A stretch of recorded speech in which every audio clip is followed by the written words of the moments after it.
That's exactly what he would do. Yeah, in that movie they had a black man that's Lincoln's best friend.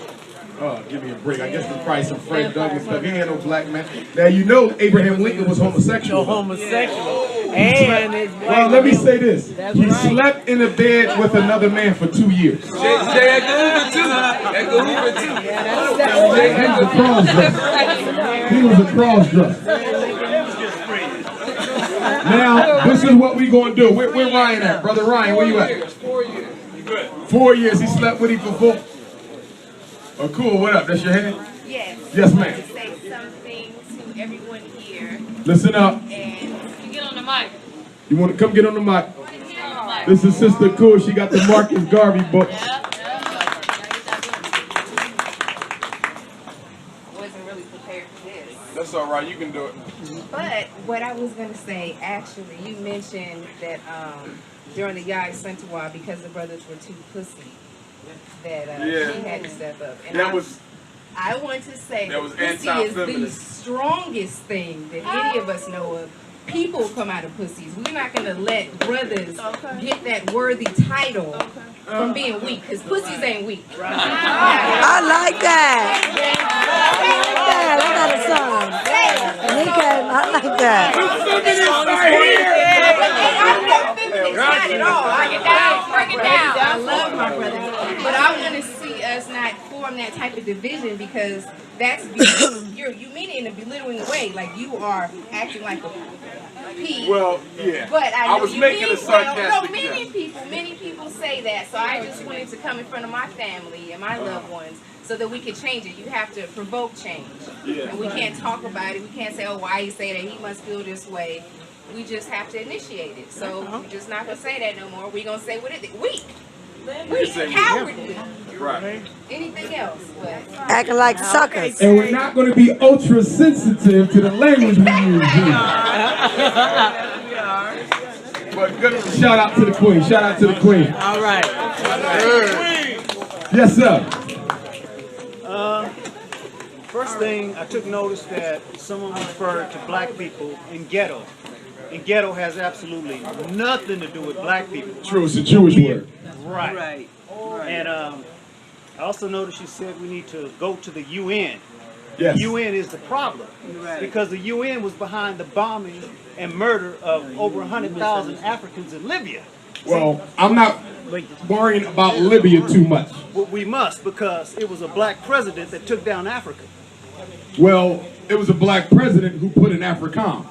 Right. Okay? Right. And he did take out Gaddafi. Right. But, okay, Libya has never been sympathetic to the interests of sub-Saharan African peoples. Right. So I want to make sure we separating the eight. No, that's not wrong. That's wrong. That's not wrong. What was the That's Nubian not wrong. aquifer? Say that again? The Nubian aquifer. Our water supply was stolen by this president Okay. for Africa. Well, this is what I don't want to do a monologue, because you know what you know and I know what I know, and we can talk about it later. I'm just simply stating that I'm not sensitive to Gaddafi, who was an Arab and not an African. Right. That's what I'm saying. Right. But that's not necessarily contradicting what you're saying either, so I want to respect that point. Okay, thank You you. follow what I'm saying? Yes, sir. Yeah. But I do agree with you. The word ghetto is a Jewish word, but in the vernacular in which I use it, everybody here knew what I was talking about. I'm only saying that to say, again, we don't want to be hypercritical to words that are used to convey a point, because it erases the message. Exactly. Focus on my message, not words. Sometimes we intellectually masturbate a bit too much over little nuances. Words carry vibrations. They do. Vibrations are a curse. The word ghetto is a curse. Okay. When someone says we're ghetto, we're accepting a curse that has nothing to do Well, with I never said everyone was ghetto. I said the ghetto versus the bourgeois, right? Exactly. I was drawing a parallel. Again, And there is I think one. you're over-analyzing what I said, and I don't want to go there because it's irrelevant. And we're in the We have ghetto to now. Stop that. Everybody here knew what I meant. Am I wrong? Yeah, no, you're not. I don't want to get into that. And this is the ghetto. Not me. Do that with somebody else. I'm not into that. No. You said you worry about your car? Yes, Because you ma'am. in the ghetto. Shoot, I live down the street and grew up down the other street. I was here Friday, just in your time. Just read Oh. that, and there you go, bro. I got you Thank some you. kids home for Okay, school. lady, I got you. Good looking All right. out. Your info on here. Yes. Yes, it is. All right. Come on, Jim. All right. Was there another? This is what I'm going to do. Brother Umar, Yes, sir. can you speak a little bit on spiritual, African spiritual base? Because we got a lot of, everybody starting religion and all this. Well, here's the thing about African spirituality that everybody gets wrong, and that is the belief that we worship multiple gods. Yeah. African spirituality is the belief in one unifying force, manifested in various ways. So when you say all set, there's God as the great divine mother, Heru, God as the Christ of the universe, Sekhmet, God as the destroyer of evil, Ifa, God as the diviner, Olokun, God as the energy of the deep sea that guards wealth in third eye consciousness. You're looking at the sun with many rays. And all those rays are simply manifestations of the one, including you and I, which are also manifestations of the one. See, the difference between religion and spirituality is that religion tells you what to believe with no facts. Yep. Spirituality doesn't tell you what to believe. It says find your own path. Yep. Religion thinks it has all the answers. Spirituality gives you no answers. It says look within. Religion says you got to find God who's somewhere out there. Yep. Spirituality says you are one with God and you simply have to come back into the consciousness of that by going within. Come on. Spirituality is feminine. It's not based on fighting and proving your point of view. You've never seen a war waged over spirituality. You've only seen wars waged over religion. Religion is masculine. Spirituality is feminine. Spirituality is a very individual walk. We can all be spiritualists, but our walks are going to be different. Your meditation might be different than mine. It then goes into the third eye. That's when you, the soul, merges with your mother, father, God, the spirit. You become one, and that's when you fly. And that's why when you look at Nile Valley civilization, the Ba, the soul, was always represented as a bird with wings. Because once you merge with your father or mother, you will be able to fly. That's the whole purpose of life, to reach God consciousness. And you can't do it reading a book. And beliefs don't have nothing to do with it. Whether you believe Jesus had a mother or father is irrelevant. Whether you believe Muhammad was a prophet of God is ultimately irrelevant, because that's just a religious story. Stories don't improve spirituality. Come on. Spiritual work improves spirituality. Come on. I always say that God has to die in order for black people to achieve divinity. I'm not saying God, I'm saying the God concept that we've been raised on. Come on. It's outdated and played out, and it's not going to serve us into the next age. Are y'all following me? Yes. We need a greater God concept than that. And the reason why we deal with the divinities is because we recognize that God is so great that you cannot possibly interpret and comprehend the entire kingdom of the Most High. So we deal with aspects of it as a way of approaching it. So we'll deal with Ogun, Ifa, Offset, Heru as an aspect of the one, because I can't possibly embrace the totality. See, in African spirituality, God created the world, withdrew, and released his aspects. So if you want to communicate with the all, you got to deal with his aspects. Same thing with your ancestors. You come from God to the world through your ancestral umbilical cord. If you want to get back to God, you got to go back up the ancestral umbilical cord. In other words, you cannot form a relationship with God if you ain't got one with your ancestors. It's impossible to do. And that's why a lot of us never reach spiritual height, because we're skipping generations. We're skipping great-grandma. We're skipping great-great-great-grandpa. You got to go up that chain to get that. And some of them died with such a high spirituality that if you tap into them, you can piggyback ride them up to God. We got to get deep again, y'all. We got to get deep again, and we don't need titles and labels to do it. Yes, sir. My thing is, why do we always, like when we talk about wicked people, we always call them snakes. I think should we stop doing that? Now I'm realizing snakes is like a divine, you know. Exactly. Well, snakes have always been recognized as a divine. I think that's what you're saying. Yes. Why do we like when we're talking about wicked people? Why do we always call them snake? Right? Because of the mythology of the Bible that has been impressed upon all of us as the snake being evil, an agent of the devil who forced Eve to bite from the tree. So the woman was the cause of the fall of man, which is also a sexist notion. You follow what I'm saying? That's where that comes from. But for me, snakes are divine. I have one, a green tree python, green and gold. Love my snake to death.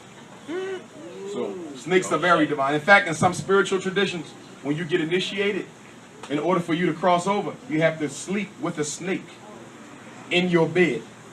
Because some traditions teach that the snakes are able to sniff out an unrighteous soul. So in order for you to cross over, you got to sleep with that snake. And if the snake don't bite you, you pass. And if it do, you ain't ready yet. Yeah, good idea. Good brother. My question to you is, how do you said earlier about the Moors, you were talking about the Moors. Yes. And that they were the free man of the nation. You know, we still have, we are all Moors, technically speaking. I'm an African. You're African.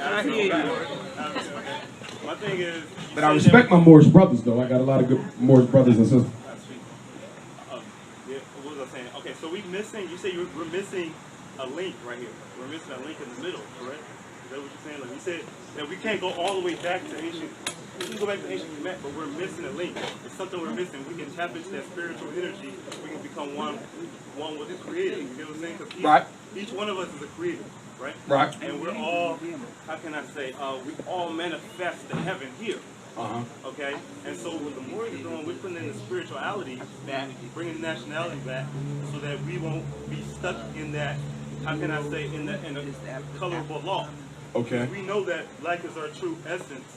You know, we know that we're divinity. At the same time, these Europeans have put down things on pieces of paper, birth certificate, and stuff to get us trapped into the system.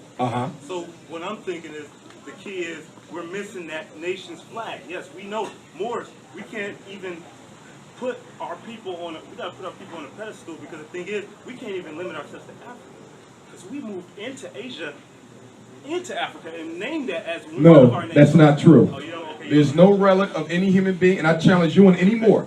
Not with theory, but artifacts. Because anybody can talk theory. Show me the remains of a human being in Africa older than the one, in Asia, older than the ones in Africa, or here, or anywhere else on earth. When you go to the artifacts, you cannot prove it. Only in theory. There is no human artifact in Asia older than the ones in Africa. That belief that we started in Asia is simply not true. Prove it with the artifacts, not with theory. However, I do want to say that I do believe that with this law, though, with this colorable law, just talking about in this time and history. Yeah, I think you can use the science. No, I'm not going to throw out the science, because there's certain things where I believe that whether you're an Africanist like me or more, we can link up on. Particularly the international law and how to apply it to our people as a nation. Do you follow what I'm saying? So I'm not throwing it out at all. I'm simply saying that you don't have to call yourself a Moor in order to tap into that science or use it. Do you see what I'm saying? I'm not throwing it out. I'm just saying I don't have to identify with that in order to tap into that science. And I don't want us to confuse tactics with gold. And what I mean by that is, I can give up my social security card. I can give up my birth certificate. I can give up my driver's license. But does that mean I'm free? No. See, I think sometimes because you ain't got these pieces of paper, you're more freer than the next black man. No. White supremacy don't put us in groups. You follow what I'm saying? Just because you go into the courtroom with a fez on your head don't mean you're going to come out victorious. And again, I'm not belittling, because there's a lot of good to the Moorish system. I would never throw it out. Some of my closest homies are Moors. I want to be clear on it. My elders are Moors, some of them in Philadelphia. So I would never throw it out. I'm just saying I don't have to identify under that flag or banner to tap into that same science and use it for my benefit, if that makes sense to you. In other words, we can stand side by side, fight for the same thing, and I still don't have to identify as a Moor. For example, there's white people in America, sovereign citizens movement. They ain't got birth certificates. They ain't got driver's licenses. They ain't got, and they don't call themselves Moors because you don't have to be a Moor to tap into those types of things. Is all I'm saying. You follow me there? You just have to be a See, citizen. but I'm not at odds with you though. I want to be clear on that. No, I see where you're coming from. I see where you're coming from. Little Emancipation Proclamation. Because you know, if you read up on the Emancipation Proclamation, you know, that's just a speech made by elected officials. True. So, if that's the case, wouldn't that mean we still enslaved? Yes. You're enslaved whether you call yourself a Moor or not. Because we have no organized power. The world is run on power, not law. When America went into Libya and killed Gaddafi, there was no legal mandate. They did it because who was going to stop them? See, the world is run like a gangster show. Whoever got the mic does what they want. They don't stop and say, let's look at the laws to see if we can go. They just go and do it. When you have power, you don't have to obey the laws. You follow what I'm saying? So I want us to get to the level of power. Because once you get there, then most of the laws that we're constricted by don't even mean anything. Good system. Real quick, what can the citizens do to prevent pedophilia from coming out of this DSM-5? We can't stop it because in a pure majority there's more white folk than us. What we have to do is control the education and socialization of the babies so that they won't even want to be bothered with that way of life. Take them from here and bring them up, and that's how you overcome that. You got a question, brother? Yeah.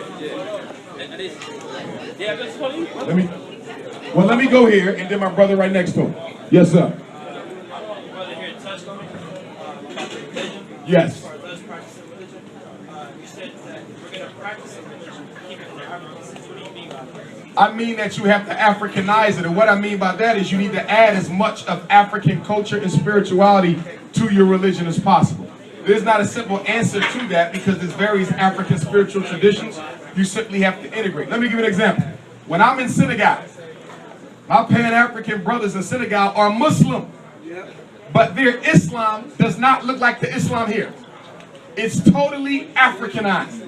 They do libation and they do all sorts of African rituals that if an average Muslim here who's a Negro saw them do it, they would say that there was kufar and not following Islam. Do you follow what I'm saying? So when I say Africanize it, I'm saying you simply blend them. Even in Christian African countries. I know Christians in Africa who have Africanized their Christianity where they do not throw away grandmother's religion. They simply practice them both at the same time. You follow what I'm saying?